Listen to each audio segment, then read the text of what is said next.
नमस्कार, मैं हूं दिबांजलि मोइत्रा। 5 मई से ही पूर्वी लद्दाख में वास्तविक नियंत्रण रेखा एलएसी पर तनावपूर्ण माहौल बनाकर भारत पर दबाव बनाने की कोशिश में नाकाम रहने के बाद चीन के सुर थोड़े नरम होते दिखाई पड़ रहे हैं।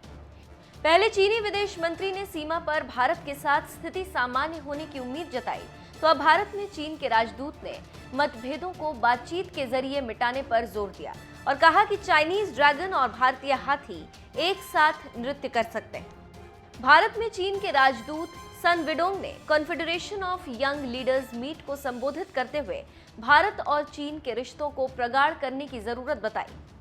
चीनी राजदूत ने आगे कहा कि हमें कभी भी अपने मतभेदों को अपने रिश्तों पर हावी नहीं होने देना चाहिए।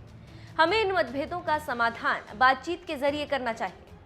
चीन और भारत कोविड-19 के खिलाफ साझी लड़ाई लड़ रहे हैं और हम पर अपने रिश्तों को और मजबूत करने की जिम्मेदारी।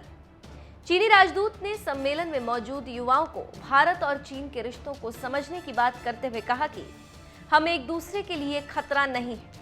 हमारे युवाओं को चीन और भारत के रिश्ते को महसूस करना चाहिए। दोनों देश एक दूसरे के लिए अवसरों के द्वार हैं, न कि खतरों के।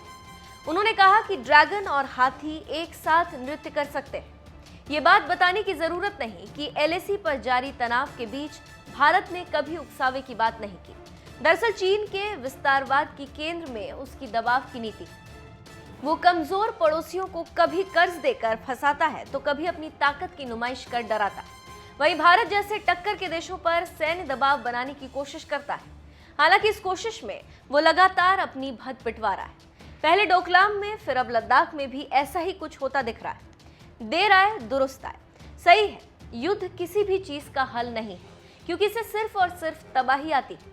अगर चीन ये बात जल्दी समझ जाए तो अच्छी बात है और आगे से ध्यान रखे, क्योंकि युद्ध में मौत होती है और भारत कमजोर नहीं।